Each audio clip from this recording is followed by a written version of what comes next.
दोस्तों आज की इस वीडियो में हम बात करेंगे अगर आपने बैंक से लोन लिया है और वो लोन आप नहीं चुकाते हैं तो बैंक आपके खिलाफ क्या एक्शन ले सकता है, यानी बैंक अपना पैसा आपसे कैसे वसूल करेगा। ये सवाल हर किसी के मन में होता है, अगर आपने बैंक से लोन लिया है तब भी और अगर आपने बैंक से लोन नहीं लिया है तब भी।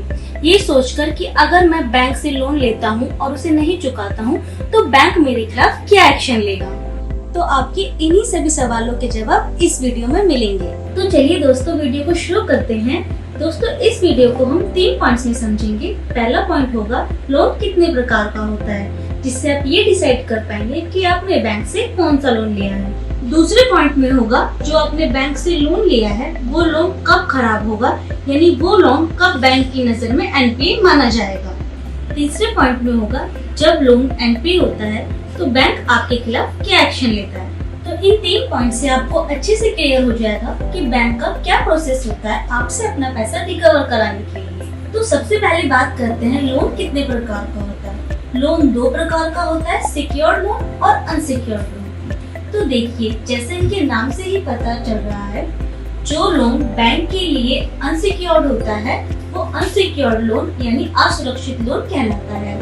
जो लोन बैंक के लिए सिक्योर होता है यानी सुरक्षित होता है वो लोन बैंक के लिए सुरक्षित लोन कहलाता है। तो चलिए देखते हैं सिक्योर लोन में कौन कौन से लोन आते हैं, जैसे होम लोन, कार लोन और गोल्ड लोन।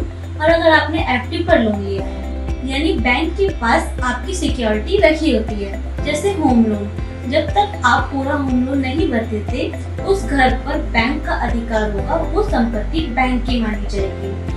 जो गाड़ी आपने बैंक के पैसों से खरीदी है, जब तक आप लोन पूरा नहीं भर देते उस गाड़ी पर बैंक का अधिकार होगा। और गोल्ड तो आपने ऑलरेडी बैंक में रखकर ही गोल्ड लोन लिया होता है। दूसरा होता है अनसिक्योर्ड लोन। इसमें बैंक के पास आपकी कोई भी सिक्योरिटी नहीं रखी होती है। पर्सनल लोन पूरी तरह से अनसिक्योर्ड लोन में आता है। और जैसे दूसरा सरकारी स्कीम में जो लोन आते हैं, जैसे मुद्रा लोन। मुद्रा लोन में सरकार आपको छोटा मोटा 50,000 तक का पर्सनल लोन दे देती है। तो ये सब लोन बैंक के लिए अनसिक्योर्ड लोन में आते हैं। तो आपको अब अच्छे से क्लियर हो गया होगा कि आपके पास किस प्रकार का लोन है। अब बढ़ते हैं दूसरे पॉइंट की तरफ। जो लोन आपने बैंक से लिया है वो कब खराब होगा, यानी वो लोन बैंक की नजर में कब एनपीए माना जाएगा। देखिए जब कभी भी आप लोन लेते हैं तो बैंक आपको हर महीने की एक फिक्स अमाउंट की किस्त बना कर देता है, जिसे भरकर आपका जो लोन है वो पूरा हो जाए।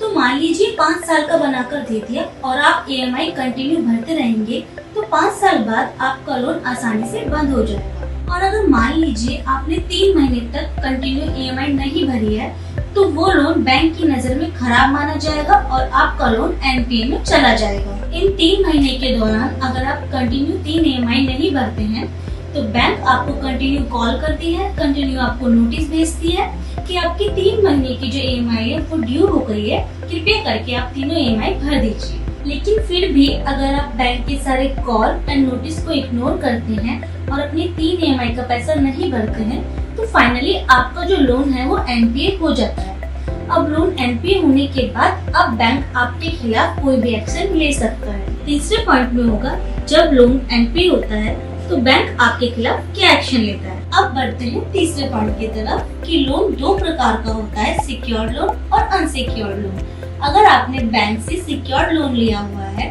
तो बैंक आपके खिलाफ 2 प्रकार की कार्रवाई करता है। पहली कार्रवाई ये होगी, जो आपका लोन एनपीए हुआ है वो सिविल कंपनी को रिपोर्ट कर देगा कि इस कस्टमर ने हमसे इस बैंक का लोन लिया हुआ था और वो एनपीए हो गया है।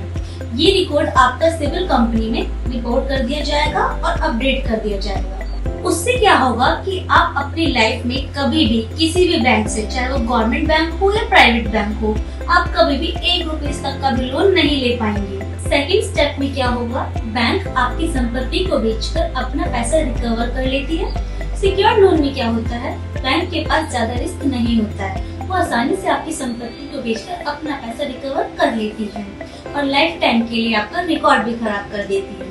दूसरे प्रकार का जो लोन होता है वो अनसिक्योर्ड लोन होता है। इसमें बैंक के पास आपने कोई भी सिक्योरिटी या कोई भी प्रॉपर्टी नहीं रखी होती है। इसमें बैंक ज्यादा कुछ नहीं कर पाते हैं, प्लस आपको बैंक जो है वो कम अमाउंट का ही लोन देता है। ज्यादा से ज्यादा वो आपको 50,000, 1 लाख, 2 लाख या 3 लाख तक का लोन देता है। उसमें बैंक को इतना फर्क नहीं पड़ता है। बैंक इस केस में आपकी रिपोर्ट सिविल को दे देता है, यानी एनपीएस सिविल को रिपोर्ट कर देता है। इसके बाद आप कहीं से भी किसी प्रकार का लोन नहीं ले सकते। अब मैं आपको बताती हूँ, अगर आप लोन नहीं चुकाएंगे तो आप कितना बड़ा नुकसान कर रहे हैं, अपने आप का, इस देश का कितना बड़ा नुकसान कर रहे हैं। देखिए, जो पैसा आपको बैंक देती है वो किसका है? वो एक आम नागरिक का पैसा है। जो पैसा आपने अपने सेविंग्स अकाउंट्स, जिस पैसे को आपने एफडी करा रखी है, बैंक क्या है उसी पैसे से आपको लोन देता है। अगर आप अपना खुद का पैसा ही नहीं चुकाएंगे तो ओवरऑल नुकसान आपका और देश का होगा, क्योंकि आप इस देश के नागरिक हैं। अगर देश का नुकसान होगा तो ऑटोमेटिकली आपका नुकसान भी होगा ही।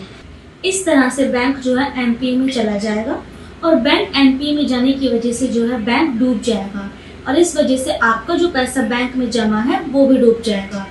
इस वीडियो के माध्यम से मुझे आपको यही समझाना था, अगर आप लोन नहीं चुकाएंगे तो आपको क्या क्या नुकसान हो सकते हैं। नेक्स्ट वीडियो में मैं आपसे फिर मिलूंगी किसी और इन्फॉर्मेटिव वीडियो के साथ। तब तक के लिए वीडियो को लाइक, शेयर एंड सब्सक्राइब कर दीजिए।